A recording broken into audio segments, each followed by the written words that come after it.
Nothing guys, just आज मैंने सुबह उठते ही ये सोचा कि कुछ बड़ा करेंगे, आज से कुछ नया करेंगे। फिर मैंने सोचा कि पहले चलो रेडी होते हैं, रेडी होके फिर जाएंगे हम एक जगह पे, वहां से हम बहुत सारे पैसे लाएंगे। पैसे लाने के बाद फिर हम करेंगे बड़ा करने का पहला स्टेप। वेदर का तो सभी को पता होगा, क्योंकि पता नहीं किसने सूरज भैया को जाके ये बोल दिया कि भाई ब्राइटनेस बढ़ा ले, वैसे भी चार्ज खत्म हो ही जाता है। तो बस मैं यहाँ पे सूरज भैया से उनका दोस्त का एड्रेस पूछ रही थी, तो उनका एड्रेस मुझे मिल गया है। अभी चलो जाते हैं जहाँ वो दोस्त रहता है, जो कि मुझे भी कम बैक करने में मदद कर सकता है। एज आई सेड बिफोर कि नेशनल हाईवे के पास रहने के बाद भी रास्ते पे आके यहाँ से वहाँ, वहाँ से यहाँ, फिर यहाँ से वहाँ से यहाँ, यही सब करते करते गर्दन ढीला हो जाता है, लेकिन गाड़ी नहीं मिलती। अभी तो जिनसे भी बात हुई, कोई भी मुझे सूरज भैया की दोस्त के एड्रेस पे नहीं ले जाना चाहता है, बट फिर भी मैं कोशिश तो कर रही हूँ। हाँ जी, पता है इतनी धूप में काले कपड़े पहन के बाहर निकलने से ज्यादा गर्मी लगती है, लेकिन एज आई सेड मैं सूरज भैया की दोस्त हूँ, इसीलिए मैं काला कपड़ा पहनूं या सफेद, गर्मी मुझे इक्वली लगती है। फाइनली मुझे उस दोस्त के एड्रेस पे ले जाने के लिए एक ऑटो वाले भैया राजी हो गए थे, तो उनको लेके मैं चल पड़ी। और मुझे ऐसा फील आ रहा था कि टार्ज़न। रास्ते से जाते जाते भी मैं अपना खोई हुई खुशी ढूंढ रही थी, लेकिन नहीं मिली, तो आगे की तरफ जाया जाए। फिर मैंने सोचा कि यहाँ से मुझे कुछ तो मिल सकता है, लेकिन वहाँ पे ऑटो वाले भैया ने बोला कि यहाँ से नहीं जाता खुशियों का रास्ता, तुम इधर से चलो।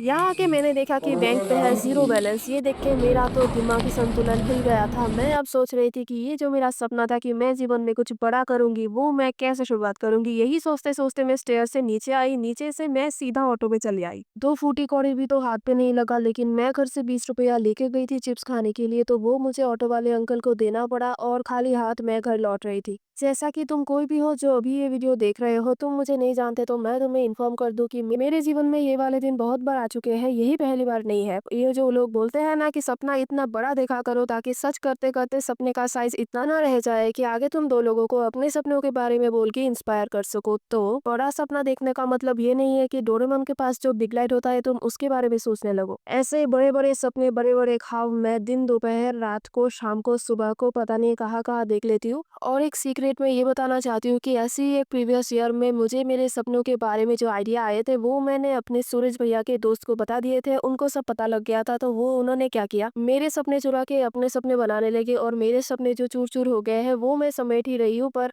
अब फिर मेरी दोस्ती हो गई थी सूरज भैया के साथ, और उन्होंने मुझे फिर से उनके दोस्त का इशारा दे दिया, तो मैं वहाँ के उनके डेस्टिनेशन पे जाने के लिए तैयार। एंड एज आई सेड, उन्होंने मुझे फिर से धोखा दे दिया। मैं वहाँ पे गई थी पैसे लाने के लिए, लेकिन पैसे थे जीरो, तो मैं अपना नाक कटवा के वहाँ से फिर घर लौट के आई। और यही था मेरा आज का ब्लॉग। पता नहीं आज जाते जाते मैंने आसमान का व्यू दिखाना भूल गई थी शायद, या फिर तुम लोगों ने देख ही लिया होगा। तो बहुत बढ़िया, अभी मैं चलती हूँ, मुझे बहुत भूख लगी है। टाटा।